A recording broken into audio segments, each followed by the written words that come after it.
Hello. Hi. What's the latest? Well, you know this, but just so everyone else knows, when people say sleep is a newborn and early ages, issue jokes on me. I've been sleeping with my almost 2-year-old every day this week. And before you say, oh, that's so cute, he grunts and kicks and moves across the whole bed, has to be right snuggled up next to my pillow, and every 20 minutes goes, Mama, just to make sure I'm there. And I go, yes, I'm still here, Kelly. And then I have a really hard time going back to sleep. So that's the latest with me. I don't really know what to do about it, but It's a never ending process, sleep. I swear, with my first, I was like, sleep, it's linear.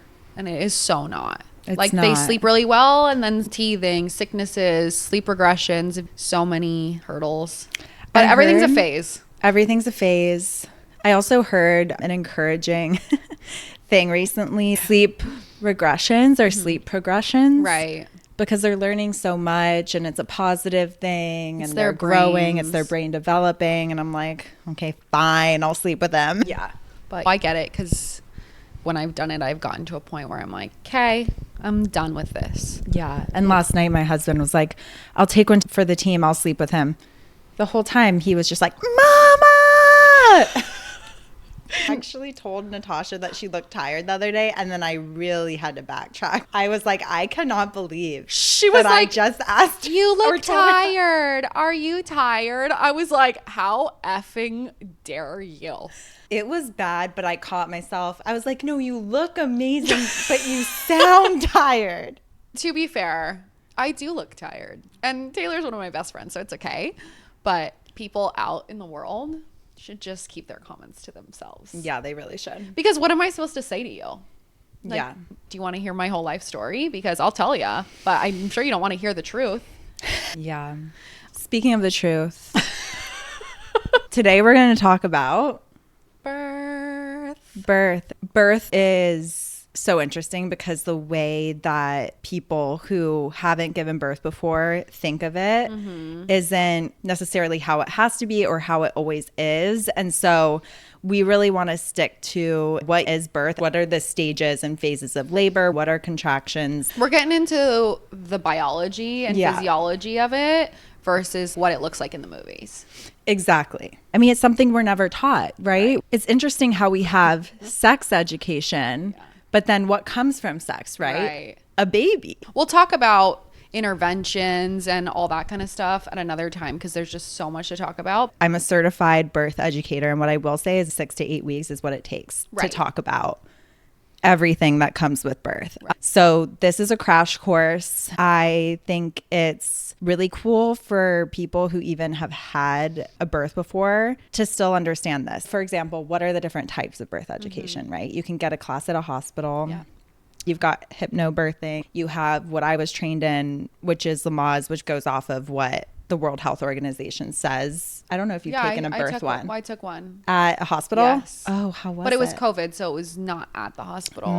Honestly, it was just so dragged out and boring. And maybe other people felt differently, but regardless, I would think that they would think you could make it more succinct. And oftentimes it's just what the medicalized view of birth is. For sure. Like, here's how birth is right now in America, Right. which is a very specific type of birthing. Yeah, I do remember what your partner can do to help you in pain, like Yeah. bouncing on the ball or moving in different positions, getting in the shower. I was like, okay, that is not just lay on your back and get an epidural and Yeah. hold on. San Diego is one of the best cities right. for birth Totally. education. Midwives operate in the hospitals in Right, San Diego. right. So I'm not surprised that a birth class that's associated with a hospital here would Yeah. be honestly incredible, or at least better than what I've heard from some of my friends in other states. Sure. Also, my first birth was in a hospital with an epidural on my back. So I was just saying that's how you see it in the movies, right? And so that's what Yes. you would think if a hospital is giving a birth class, maybe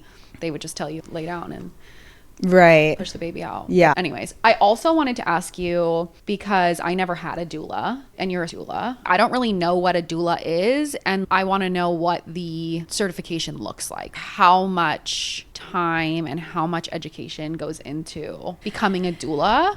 Doulas are statistically proven to Right, improve I birth knew that. outcomes. I did know that. Which Not is awesome. only do they improve outcomes in terms of birth satisfaction, but they are also proven to, in some studies, decrease labor time. But makes sense, helping you get into different positions. Yeah. And to feel like you have someone walking through it with you, right? Yeah. So partners can be incredible in birth and very helpful. But there's something that women just uniquely know, intuition wise, but also through trainings, how to really step in and be an advocate for other women. I mean, back in the day, way back in the day, men weren't always present at births. Right. It was women in villages in a hut, midwives. I feel like even in the 50s, men were waiting in the waiting room. Correct. I mean, my husband, that's the only time he's obviously seen birth is Right. on the movies. And Right. he was like, I'll be waiting in the waiting room, right? And I was like, yeah, right. You did this to me. You're going to watch the whole thing. Get on in the room, sir. Yeah. My ass, you're going to be in the waiting room. I actually did kick my husband out of the room, but that's a whole nother story. My mom, she was a community doula. The whole neighborhood just kind of knew, and she was so passionate about it. Yeah. Which, amazing. Doulas, it's really hard to give you a clean cut answer on training. There's so many different certifications and training programs. Yeah. The golden standard is DONA, and that's where I got trained. Doulas of North America. Okay. The most important thing is that you really get along with them. Okay. And that their philosophy matches yours. Gotcha. Same way you would not want an OB that you don't like. This person is supposed to help you achieve what you want. So you don't want to be hiring someone who is very set in what they think. I've told a lot of people no being their doula at hospitals. Me? Because I know I am not the correct doula for hospital births, because I don't do well in hospitals and because I don't have the experience. And you got to know how hospitals run, how OBs run. And I just don't feel like I'm the best person for that. With DONA, the standard was have to go to births. I did the postpartum training too to be a postpartum doula. And for both, it's either you have to be attending with newborns and you have to get recommendations from the mothers and fill out questionnaires and stuff like that. Which makes sense because you gotta be in there to get experience. You need to know the science and take the class, but then you need to get your hands dirty. Right. It's good to know. I didn't know that. I think a lot of people, like we were talking about with birth education, we are coming into our births thinking we just got to pop in, baby pops out, and you don't have to know anything before. And I actually have a friend who told me that she asked her OB, should I be taking birth education courses? And they were like, why? Baby's coming anyway.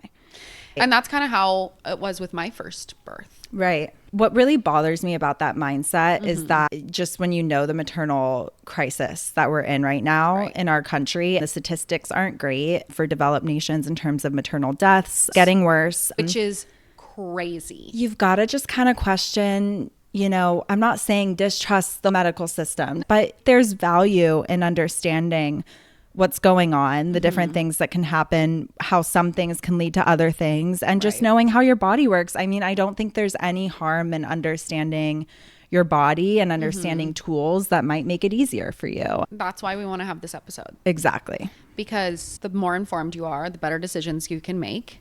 And not everybody wants to get into the weeds like us and turn our whole lives upside down to become educators, but maybe listen to this episode and learn something or feel more confident in making decisions. So here we are. Yeah. Let's dive in. Let's dive in. What is birth? What is birth? You tell me. I love definitions. Birth is the process of a baby being born involving contractions of the uterus and the cervix dilating to allow the baby to pass through the birth canal. So, with birth, the most important things to understand are just the natural stages and phases that your body goes through during labor. And a lot of people think that labor immediately starts with your water breaking. That's what you see in the movies. That's the movies. Which actually, I was the movie. 10% of women's births do start like that. 10%. I'm the 10%. The other 90% of us That's not how your birth starts. And your water may not break until you're at the very end. I think my water broke when I was in active labor, 6-7 centimeters. So that's a long time before my water broke. Neither of us had standard early labor. So usually labor will start with minor contractions. Sometimes Braxton Hicks, which are contractions but not super painful. They feel pretty light. Like a belt tightening. That's what they say. I never had any. A belt tightening around your belly button region. This is a good segue, actually. What do contractions feel like? It's so hard to explain because what I tell people is you never feel your uterus as much besides maybe period cramps. Well, that's what I was going to say. The contractions are period cramps on crack. Yeah. But the tightness is different. It's different. Instead of just pain, you really do feel your uterus contracting. Right. But in the beginning, okay, sidebar, I had this thing called prodromal labor, which 30 to 50% of women experience. I had never heard of it. I had it for 3 weeks before my son was born, my first pregnancy. And I went to the hospital multiple times because I thought I was having the baby, and they kept turning me away because prodromal labor, it's not Braxton Hicks. So prodromal labor is actual early labor, but it does not progress. Every night I would start having contractions and I was like, oh my gosh, this is it. They're 3 to 5 minutes apart, 5 to 7 minutes apart, and then they would stop. That is prodromal labor. I'm passionate about this because no one told me that prodromal labor, 1, was a thing, and 2, prodromal labor, you will feel pain. It's real contractions. They just stop. And you're not progressing. So there's nothing to make you feel positive about it because baby isn't coming. Right. So then you're disappointed. You're disappointed. Yeah. But I just wanted to call that out. So usually, though, early labor will start and things will be progressing. Yes. So at the beginning, your contractions could be an hour apart. Right. It could be very dragged on. And it oftentimes feels like period cramps because it's very mild, right? Yeah. Or maybe you feel like, oh, my tummy's a little bit upset. Where you kind of have that, ooh, maybe I ate something weird. I feel like things are sort of moving around in there. And it's sort of that mild, dull pain. Not even pain, just sort of what's going on. And then obviously it progresses and you're like, oh, this is labor. So in the beginning, you're having contractions. They can be pretty far apart. In this stage, you literally could be continuing on with your life. I remember it's good too. I remember going over to be my sister's doula and we were just eating lunch and then she'd be like, oh, wait a second. Yeah. Would just breathe through one and then it'd be done. We'd continue eating lunch. So early labor, it is best to, like you said, continue your life. Although live your life. It is hard the first time because you're so excited. And you're like, oh my gosh, is this it? Don't go into the hospital. Don't go into the hospital. You'll just be sitting there for so long. Or you'll get sent away. Being in the car during contractions is not fun, even if it's early ones. And it has been proven to slow it. So many different reasons we can go into. But for one, if you're comfortable, you release more oxytocin, which is a hormone in your body that naturally releases, helps your pelvis open up, helps contractions get stronger. It's body and nature's way of telling you, let's get this baby out. And when you're in the car and you're uncomfortable, the opposite happens. You can be releasing catecholamines, which is stress hormones.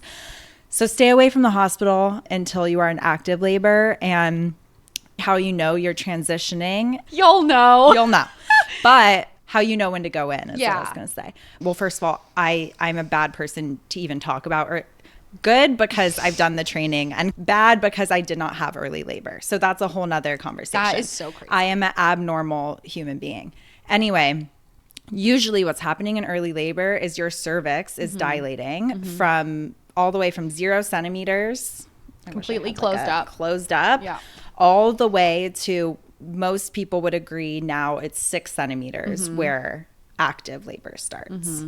Which, by the way, it used to be 4 or 6 when my mom used to teach. And what happened is people started realizing women's bodies are all very different. And if you start to classify active labor at 4 or 5 and then a woman isn't progressing in time, they were moving to cesarean too quick, or like moving to things because the woman wasn't progressing on the correct timeline. So they moved it back because they realized, you know what? Let's give them some more time. Let's give more time. Oh, good. Because we don't know what the ideal timeline is for labor. It's a natural process that can have a huge variation. So anyway, active labor, like Tosh said, you'll know because your contractions are starting to get closer together and they're starting to get way more intense. You are not thinking about other things when that contraction comes. And you are no longer like, oh, I'm having a period cramp, kind of dull pain. You're like, I am in pain. When I was 6 centimeters dilated, I was crying. Yeah. So take that however you might, but that's the level of pain. Yeah. And this is where you really have to tap into comfort techniques and movement. Movement is proven to help you through pain. I really could not be in any other position other than hands and knees for hours, because I was just like, this is the only thing that's bringing relief to my body. I tried getting in the tub to help me during active labor. It maybe helped. Yeah. I don't know. I think water, a lot of people call it an aquadural because it helps a lot of people. I wonder if that's because it takes some of the gravity. Pressure. And yeah. Oh, For me, it made me feel like I wasn't grounded. And it's like, I'm a earth ground mammal. I am not a dolphin. Right. I don't. And trust me, I've been to water births. They're incredible. They're beautiful. They're amazing. Yeah. For me, I was like, I'm not a dolphin. You're like, I want something to hold on to. I didn't feel grounded. Yeah. And I was actually, that was something I was surprised about. I obviously never got in the water. My first birth was induced epidural hospital on my back. Just so people know, induced means. So I got a pill in my cervix. I did an elective induction because I'll get into the full story on another episode, but I had been in prodromal labor every night for almost 3 weeks, and I was so done. Also, my OB at the time told me, there's no way you'll make it to your due date. You're already dilated in a phase. And so every time I would start having contractions, I was like, oh my God, this is it. And after almost 3 weeks of that every single day, my hopes were up. First baby, you're just so excited. The second baby, I was like, don't come out. Yeah. I'm not ready. You know, I'm like taking stay care of a toddler. a little longer, please. And then, of course, she came early. But the first time I was just like, get the baby out. I'm done. And so I was just like, okay, let's do it. Let's induce. And I had the epidural and everything went as planned and it was all good. But active labor with Leah. What was my that second? Like? So my first birth was 25 hours start to finish. I went in at like 9 p.m. for my induction and he was born 25 hours later. And like the first 8 hours I just slept because I had the pill in my cervix and it was dilating. So it was like very standard induction. My body responded well to it. My second happened in the middle of the night. It was very fast. From my first contraction to when the baby was out was not even 4 hours, like 3 hours and 15 minutes.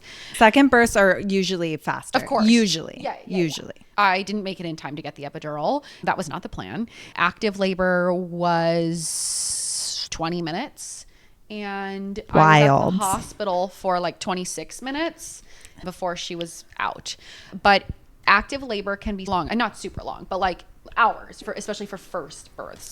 Yes, first births, early labor is usually the longest. Active labor can still be around 4 to 6 hours. Right. Yeah. Was your active labor really long? Well, like I said, it felt like active labor was the whole time. Right. But here's the thing. So what they teach is the 5-1-1 rule. So your contractions are 5 minutes apart. Lasting 1 minute. Lasting 1 minute for an hour. So it has to be consistently going on for at least an hour. Because I gave birth at a birth center, they were more lenient. Said 3-1-1. Okay. Like, come to me when babies come. Right. I was at a birth center, so I didn't have the options to have an epidural or, you know, all this paperwork or sign in. There's nothing really to do. There's nothing when I'm there. Don't even get me started on the paperwork. I'm screaming in pain in the effing hallway and they're like, what's your insurance? I'm like, shut up. Can we do this another time? So there was nothing for me to do but show up and have a baby. That's so nice. That's perk number 1 of birth center. But the issue with my contractions is when I was in active labor, I immediately, my husband and I got the first one and I was like, that's interesting. we time it just because I was like, that was super strong for a first contraction. Like, what the hell was that? You're like, I know that was a contraction. Yeah, it was Whereas crazy. a lot of people are like, was that a contraction? For sure. That's like, how I was taught it was going to start. Right, because it feels like almost nothing. Yeah. And I called my midwife and I was like, hey, I just timed my very first contraction and they're already 4 minutes apart. Oh my goodness. And she was like, keep timing, you know, Right. Usually first births, it's going to take a while. Also, like, how far along were you? You were how early. long? I was 38 weeks and 5 days. Right. So your midwife is probably like, also, this could be a false alarm. She told me to go back to bed. Yeah. And I was like, You're like, I can't. these are not contractions where I can go back to bed. I was suffering already. Yeah. But anyway, active labor contractions are getting closer together. They're lasting longer. They hurt a lot more. And That's the hard part. it's hard. It's Yeah. really hard. No surprise. The hardest phase comes next, Right. which is transition. And what is happening all along these contractions are bringing your baby closer down into Right. your pelvis, preparing baby for birth. Transition is when baby is making that final headlock into your pelvis and they are Oh turning, my God. I'm getting nauseous. transitioning to be in the best position for labor, which doesn't My always son happen. was sunny side up. So they're supposed to come out face down and he was face up. Which does make labor harder, More painful. More in painful. different areas too, in your back. depending sure. on things. Transition is the hardest phase, but it's the shortest. So early labor is 0 to 6. Active labor is 6 to 8. And then transition is 8 to 10 because Gotcha. when you're pushing, you're at 10 centimeters. So transition, when it's going from 8 to 10, it is the hardest phase, but it's the shortest. It's usually only 20 to 40 minutes, but it's really hard. And this is when a lot of women start to lose patience and start to give up. And I didn't really give myself a choice being at the birth center, Right. but that's when I started to question all of my life decisions and and I was like, what is going? It's like, someone tell me if this is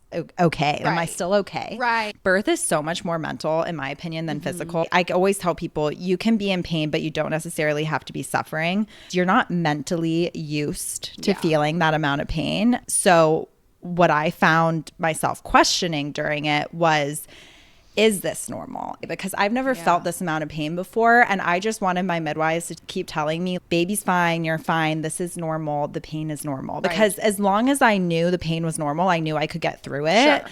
But it was such a shocking amount Yeah. that I was just like, there's no way this could be normal. So You many know? times in motherhood where you're like, there's no way this could be normal. It's shocking. And it's like really postpart. shocking. Everyone was like, go on the toilet, it'll help, go on this. I was like, I can't move. Yeah. Stop telling me to move. Oh my God. I was just in hands and knees. That's all I could do.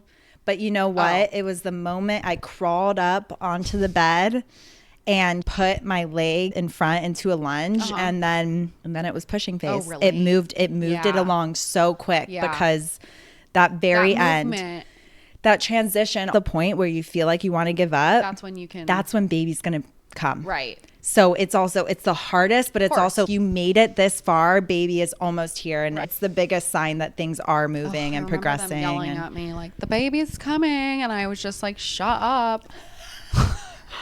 When you're in that amount of pain and people are talking to you, you're like, just shut up. I mean, it's why I kicked everyone out. When you have an epidural, you're like, yay, the baby's coming. And then when you don't have the epidural, you're like, everyone fuck off. It's the most primal I've ever seen myself. My husband was like hiding in different corners of the room. And finally my midwife was like, do you want them out? I was like, Get out. Get everyone out. Get you out. push for a long time. Yeah. So that moves us into the pushing phase. I pushed for like 3 minutes. That's amazing. At the second For time. the second time. She basically I was like am ejected out. manifesting that for my next Yeah, birth. I think the second time, right? Yeah. Everything is shorter in general. Your body knows what to do. You prodrome shorter the second time. I think I prodromed for like 10 days the second time. So that's also a plus. Yeah. I went into spontaneous labor early. Spontaneous just means your labor starts on its own. Instead of being induced. Yeah. Yeah. I did push for 3 hours. Whew. It was just shy a couple minutes under 3 hours. And that was hard. It's the high end of the average for sure. I did find My palms myself are sweating. second guessing some things, being like, I just didn't know if things were progressing the way they should. But now I know what had gone wrong. And I'll save that for another day. He was stuck. I did have to have some manual adjustments to bring him out. But yeah, pushing, what's interesting to me, I don't know how you feel about this, but yes, it's an insane amount of pressure and I could feel everything opening and it was really intense, but it actually didn't hurt me as much as transition and the crazy contractions. Maybe because I had already been through so much pain for so long that I was just kind of like, it's more. It's more of the same. Yeah. Like, and also maybe the fact that they were like, I see his head. So I knew, stuff was happening and I was trying to go really slow so I wouldn't tear. Pushing too is interesting because in the movies, you'll see a lot of like 1, 2, 3, push, 1, 2, 3, push. Now it's known through research, you really shouldn't be directed to push. I understand sometimes though on epidurals, usually people will say, I feel pressure, right? Sure. Sometimes if you get a lot of the epidural and you can't feel anything. that's when, yes, maybe you need some direction. Right. They can see it on the monitor, a contraction's like, coming. Push. But now I know that I in no way could have been told to push. I'm going to push whenever my body is telling me to push because that's when I'm pushing. Right. My body did it for me. Right. I mean, you are like, I guess you're active. My body pushed for me. I didn't think about it. You didn't do any really? My body just pushed when I had to push. It was like, and I'll never forget when the pushing phase started because I looked at my midwife and I was like, I feel like I have to push. And she said, then it's time to push. She was like, the biggest thing in birth and in motherhood in general, nothing trumps intuition. Right. Nothing trumps what your body is telling you to do. I've heard some crazy stories of friends who baby's head was out, but doctor wasn't there yet. And they're like, the nurse is like, wait, don't push yet. How dare you? Well, and also like, I can't. What? Yeah. I've heard that from 3 different people. And I'm like, oh my God. And I know there's some protocols where, they can't deliver the baby. I'm going to reach my hands down and deliver it myself. But also, like, that is crazy. Don't tell me to wait. Like, I can't. That's just... I'm not in control of that. I will say with Leah, my daughter, they were like, you need to push. And I was like, I'm not pushing. They were like, well, it's time. The baby's coming out. There was obviously some ejection happening. Because you didn't want to? Or like what was I was like, get the anesthesiologist in here. Okay, so that's a whole nother story. It's because you wanted that epidural, but you couldn't. It was too late. Yeah, he was not going to make it. And they were like, it's time to push. So in Natasha's final moments of pushing, she is negotiating the epidural. I looked my husband dead in the eye and I said, get in the hallway and find the anesthesiologist. And he looks at me in horror. I was screaming like a wild animal. And he looks at the nurses and he goes, is there anything that we can give her to make her more comfortable? And then the mean nurse walks in. The mean nurse. She's seasoned, right? She walks in and she's like, if you just push, this baby's going to come right out. And I pushed and she came out. That's amazing. But like it was happening already. So this is a good segue to, we're at the final stages of birth. Right. And like I mentioned at the beginning, you usually see a woman on their back. Yes. Giving birth. Yeah. So I'm at the hospital. They check me. I'm like 6 or 7 centimeters. I'm in the triage room. And they're like, ooh, okay, second time baby. Let's get you in a room. So they rush me into a room. Nurses come in. Everybody's getting situated, scrubbing in. The doctor is not there yet. The contractions are so intense. I don't even know where I was at this point. Probably transition. And so I turn onto my side and I'm holding onto the bar of the bed. I'm sort of reclined, but not all the way flat. And I'm holding onto the bar on my side. And they're like, baby's coming out. Get on your back. And I just look at them. I can't. It felt like that was the most absurd request to get on my back. Such an unnatural position. And this is me processing it after. But I was like, no, absolutely not. That would be so painful. So I was on my side birthing the baby. So fun fact. Really interesting when I was in training for childbirth education is why do women give birth on their back? Why is it suggested? What's the research behind it? What I found is there are no reasons. And the only reason that I was able to find online, mind you, some historians have come out and been like, we don't know if this is true or not. But the fact that this is the only thing you can find out there on this is wild. To find the reason why women give birth on their backs, we have to go back a few centuries, way back to the ruling time of the King of France. And it wasn't until the 1700s that this fashionable style of birthing swept the Western world. King Louis had a preoccupation with obstetrics and an apparent perverted fascination with watching his wife and mistresses give birth to his children, of whom he sired 22 in his 76-year lifetime. That is sick. I honestly wouldn't be surprised if it's true. So he got off on women giving birth and was like, this is the best viewing for me if you're on your back.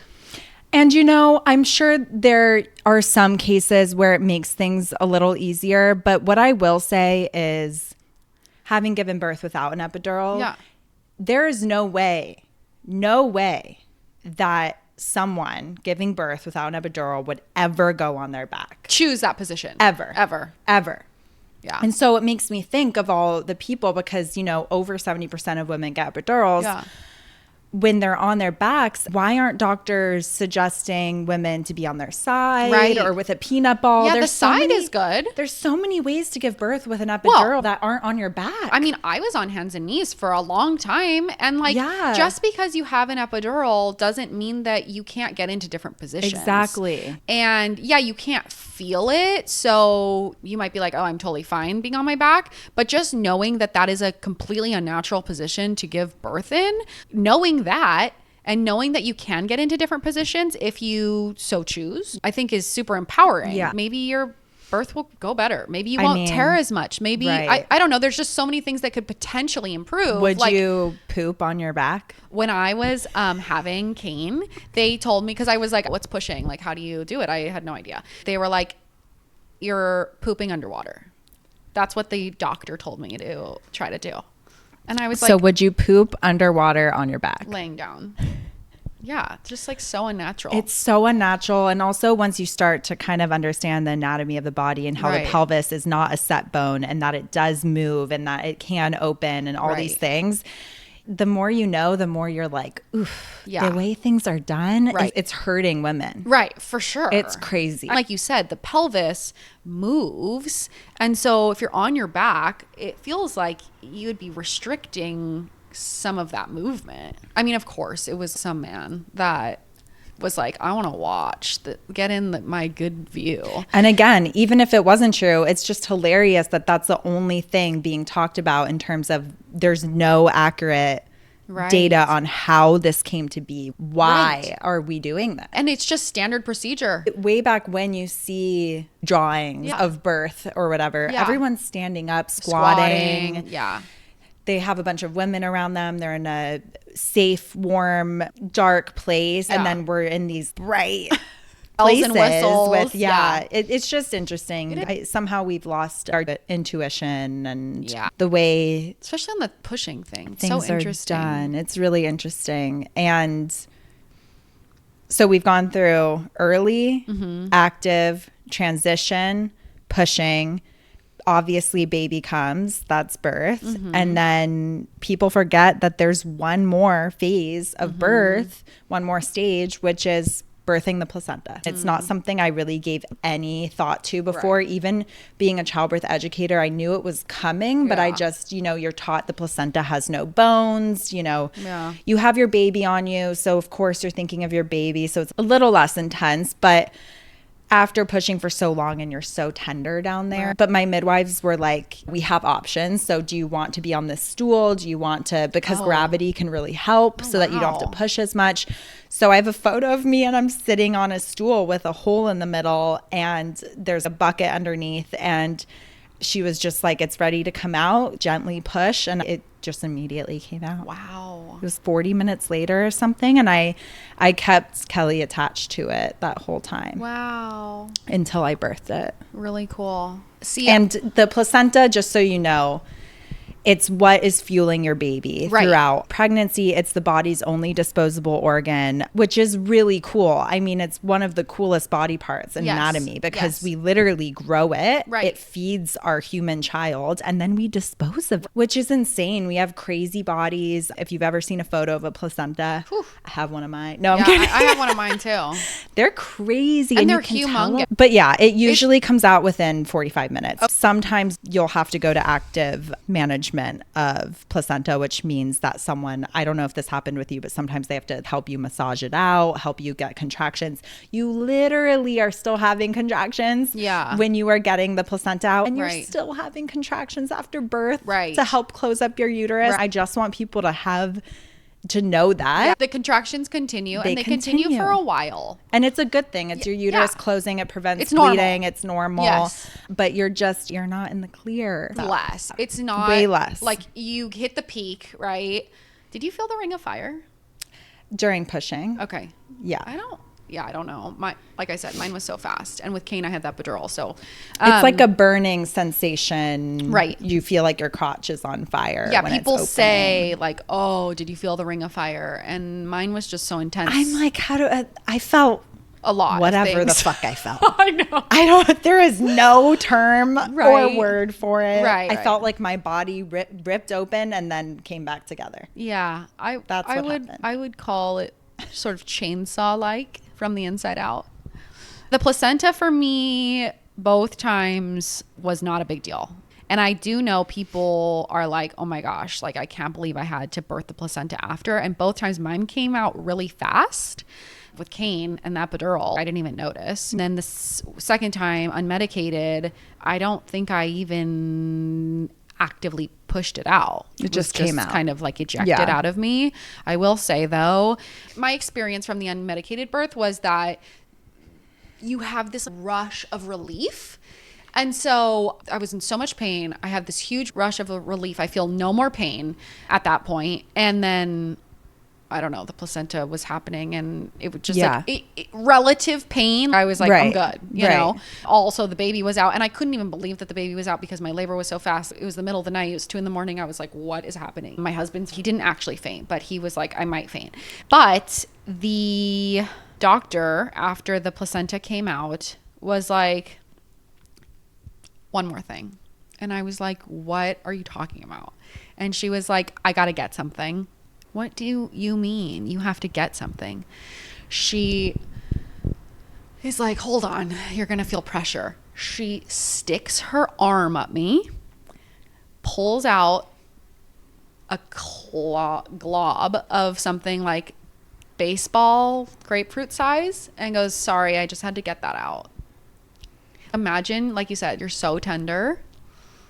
Everything's opened up, right? She's like, I had to scoop that out. So that can also happen. Casual. I mean, maybe, was it part of the placenta? Was it, I don't know. Was it just like a bunch of extra like tissues? Who knows? And like blood clots. Placentas are crazy. Our bodies are amazing. I get made fun of by a lot of our friends because Don't tell me you still have your placenta in your freezer. I knew you had it. Don't tell me it's still there. You were going to get rid of it. Taylor. I don't know what's wrong with me. I had this big idea that I was going to plant a tree or something. Okay, so plant it. My son is almost 2 years old. Plant it. And I am like Ted Bundy with a organ in my freezer. It's just sitting there. Yeah. And my husband's like, what are we doing with this? Right. Like, are we done? When people are house sitting and like get something out of the freezer, I'm like, don't open the bottom drawer. So that's placenta. Okay, but can you plant it? Yeah, I'll plant it. I'll keep you updated. Maybe on his second birthday. I have to before next baby because it's like a cleansing, move on to next chapter. I think you should do it today. Like, let's get this rolling. After this episode. Okay. I'm expecting an update for the next episodes. If you leave today with anything, the biggest thing is just knowing the different phases of labor, what can happen with birth. Birth has been going on since the beginning of time, and the way birth happens in a body hasn't changed. It's just the environments in which we give birth that has changed and the way things are managed.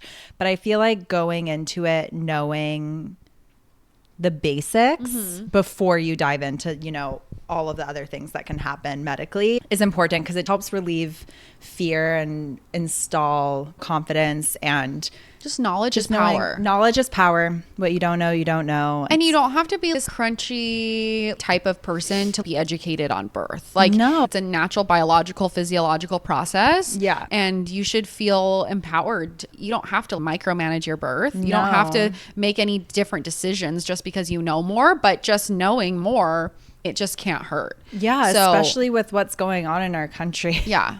Just knowing how things are supposed to go down can help you navigate things, because you can advocate yourself. You can be like, you know what? I don't want to be on my back. I want a peanut ball. After having 2 hospital births, I can say no one asked me if I wanted to be on my back. No one's going to ask you, right? So if you don't advocate for yourself or say you have certain preferences, they're just going to do the standard operating procedure. For sure. But you do have choices. Yes. And they will accommodate them. Yeah. So you just have to know what you even want. Yeah. That's birth. That's birth. Thanks for tuning in. We'll see you next time. Love you guys.